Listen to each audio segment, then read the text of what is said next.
let's look back at the year that was. Lots happening this year. Stuff, there was an election and, new tools on the horizon, all sorts of things going on. Guys, what's your biggest marketing story from the past 12 months? Ian, we'll start with you. Your biggest marketing story. Okay.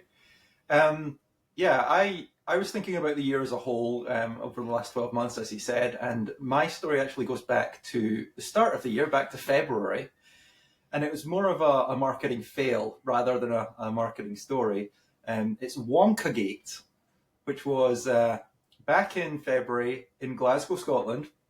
There was an event, I believe it was called Willie's Chocolate Experience, I think was the official name of it. Right there, there's something wrong by having it as that type. Yeah, it was an unofficial, it was a Willy Wonka themed event, but unofficial, so they couldn't use the word Wonka or anything like that. And to promote this event, they used some AI tools to generate these really dreamlike, immersive sort of images. And when all the parents and children got there, they found out it was essentially an empty warehouse with a guy in a costume. And I think it was £35 to get in, which is about 50 Canadian dollars. So they set themselves up for a good quality event, only to drastically disappoint. Absolutely, yeah. The marketing, if the event had been a good event, arguably you could say their marketing was on point. It really captured people's attention and imagination, and a lot of people did show up. But I think, like I say, it's a marketing fail because over-promising and under-delivering is obviously never something you want to do in our line of work. You sort of want to manage people's expectations and deliver the experience or service that you promise. So yeah, that was my thought on a story of this year, because it was quite a local thing, but it blew up worldwide. So. And you're right, like the images, the AI generated images, it was like Disney-like. Like you saw this and you're like, I would want to go. This is better than where Willy Wonka probably lived. Like Willy Wonka, or it can't be Willy Wonka. Willy Wonka would love to live there. But sure. yeah, and then to see what it was it was special. I'll just wait for the Netflix documentary to come out, and then there will be one. It was dubbed as like the Scotland's Fire Festival. Yeah. Yes, I'm not surprised. Calling it, so I'm sure, there will be something about it. But yeah, I guess the other thing is, we talk a lot about AI, obviously, on this podcast, and like I said, managing expectations. But just because these tools are there and you can create these amazing graphics from essentially nothing, doesn't mean that's always the best course of action. Yeah, no, and there's still imperfections in them as well. And I watched a video just the other day where there was somebody walking right through the middle of it, a professionally done AI video, and the person had 3 hands. So, I mean, I don't know. There might be a person out there with 3 hands, but I've never seen that person. And shout out to you, Ian, for bringing Scotland into the mix. I don't think you do enough of that on the podcast. Yeah. Mm-hmm. We had the canned haggis thing last year, but to really bring it around again, awesome job. Great job. Absolutely. Duncan, I think yours kind of ties into AI too. Your biggest story of the past 12 months. Well, I mean, I was going to say I think this election cycle was very interesting, especially with I'm not trying to remember, but was TikTok really in the mix for the previous election? I think it might have been too, but not as kind of, but not like this. So, I mean, I would say that the marketing battle for elections was pretty interesting, but I still think that probably the biggest influence to our industry as a whole would be ChatGPT and all of these AI tools. So you have Gemini, which is okay, but you have some of the built-in Copilot with Microsoft. I think it's fundamentally transforming how marketers do business. Whether the customer or endpoint sees it or not, I think most marketing agencies are using it to some degree. So it's changing how we write content. It's changing how we do reporting. It's changing the amount of work and output that we can do as a marketing agency. it's starting to feed into imagery and photorealistic imagery. There's also video coming. So, and actually pretty believable video. I think if you see how quickly they've been able to, the original, like I'm pretty sure the original AI videos, remember there was like Will Smith eating chicken? Mm-hmm. And it was jumpy. It didn't look good at all. They didn't know what they were doing. And now they can actually, like with Sora, they can do some pretty realistic videos. They've started to make movies using AI. Just for how quickly this is advanced. I mean, ChatGPT just came out in 2022, like the end of 2022, and how quickly it's advancing. It is already upsetting the marketing industry as a whole. I think the later versions of ChatGPT now, the 4.0, even the voice, I think it's called voice preview. Anyway, it's amazing. It does perfect transcribing. It can summarize. There's a whole bunch of impacts to our industry. And I think any industry that actually deals with a lot of data is probably leveraging this in some way, shape, or form. You look at GitHub. The amount of people using GitHub now has fundamentally dropped since ChatGPT was launched. People are just using ChatGPT to code. This is changing a ton of businesses in ways that we're still kind of learning, but I think it's mostly happening behind the scenes.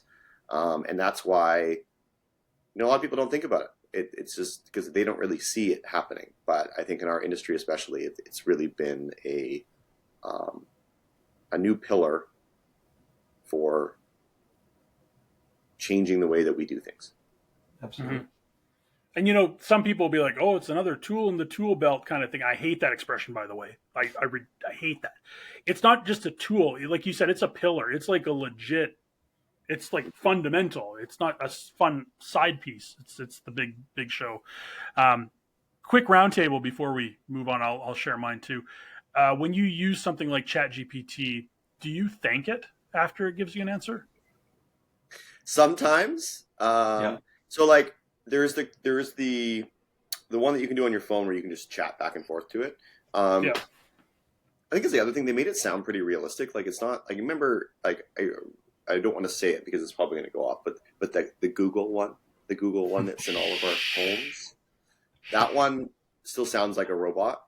And frankly, the fact that I have to repeat myself 13 times to tell it to turn off the bedroom lights that it knows exists, but it says, "Ooh, you haven't set that up yet." I'm like, come on, I've set it up. So this thing works without fail, but unfortunately it doesn't control my lights yet. So. But do you thank it if it does something good? Yeah, but I also swear at it if it does something bad. But that's more the Google one. Like I don't really swear at this one. I swear at the Google one. I'm friendly with mine because I know one day it's going to know so much about me, and if it ever decides that I don't really like this guy, that's what my partner says. You have to be nice to the robot, and I'm like, well, that robot should learn to turn off the light because it really has one job, and it can't even do that right. And Ian, you're too friendly. I guarantee you think ChatGPT. Yeah, I think it's much more like Duncan's saying. It's gotten to the point now where it's much more like conversing with a person. So yeah, not all the time, but certainly from times it'll be like if you ask a question, you'll be like, "Okay, thanks. Can you tell me more about that?" Just as you would if you were, having a conversation, for example. Yeah. Okay, good to know. I just want to be on the record. I thank ChatGPT all the time. Just so one day when it looks back on this video, it'll be like, "Save him. He's good." So just as an example, for someone who uses some of the more advanced tools, it actually is quite costly each time you ask it a question and get a response. Mm-hmm. So sometimes it's actually in your benefit not to thank it because it saves you money or it doesn't use up your credits as much. So, right. But there's no cost on being friendly, Duncan. There actually is on this. Well, I know technically there is a cost of being friendly, but for all the kids out there, be friendly. I see the bill. I see the usage. Yeah. It costs money. Yeah. And I should point out too, Duncan, as kind of the AI architect of our office, still has issues turning his lights off, and the microwave still cuts out the Wi-Fi. But other than that, Can't win them all. Yeah. I mean, I used to work at golf courses, and we always used to ask the superintendent, "What does your lawn look like?" He's like, "I have the worst lawn on the block because I don't care when I get home." It's like, oh, okay, makes sense. It also doesn't help that I live in a house that was built at the turn of the century, so like we have the opposite of AI house. Yeah, we don't. It was man-made. Yeah. Okay, perfect. Yeah. Duncan lives in a man-made house, which is very old school. Yeah. My kind of big story. AI is clearly the big one, but for me, working on the social side of things, the slow decline or apparent decline of X is big news to me. Now, what's weird about it is you see, depending on where you look, the usage, the number of people using X is declining. First of all, I don't know where they're going because there's no giant uptick on Blue Sky or Threads or anything like that. I still find like if I'm looking at footballs or hockey information or scores or whatever, X is still the place I go because that's where I get the best information. Now, I might see an ad come across on X. I'll click, I don't like this ad. And then the next ad I see is the exact same ad. So I think there's definitely some interesting things in the background happening there. But you hear so much about the slow decline of X. And when we work with our clients, I don't think we have a client right now that actually regularly uses X. I think a lot of them have seen what is happening on there and have decided, you know what, it's our best interest if our brand isn't there. So it's interesting there. Okay. I know. Yeah. Okay. We have different clients. Agree, though. Obviously. I think X has always been the place that you go to for like immediate news. Like people seem to go to Twitter or X to just post what's happening. So if there is a big event, people will like usually the information that feeds the articles, the news articles, even the Reddit posts. Usually those come from random tweets that people have made. A good example of this is those drones in New Jersey. Oh, New Jersey, the big drones. So that was immediate. Everyone was posting, but they were mostly posting to X first, and then the news organizations took it afterwards. So I still see X having a place. Like I don't really use it. We don't have a lot of advertisers that like to use it because it is kind of a bot infested. What do you want to call that? Divisive place too. Yeah. But I do still think that it has a purpose for those sort of immediate, like it's happening now kind of situations. TikTok can kind of do that by people going live, and we've seen that a bit on Facebook with people going live. But for some reason, Twitter still seems to reign supreme in that immediacy problem. An example, ChatGPT went down yesterday, and I was looking for why it wasn't working. And then, of course, on X, people are saying, yeah, it's been down for the last like 15 minutes. And then I noticed that ChatGPT posted on Twitter saying, yeah, we're having an issue. So then the news articles got it. So like I say, it has a purpose. Just don't really know if it has it's more of an alert purpose is probably the way that I would describe it. Yeah, like a newswire type service. Mm-hmm. Yeah. So and again, like if you go on Threads, I actually like the layout of Threads. It's nice and clean. It's easy to use, but the information that I'm looking for a lot of times doesn't really make its way over there. And I'm looking for basic stuff. And then, for example, we've talked about it before, TikTok Notes. It's been testing in Canada, although I think it's starting to roll out more.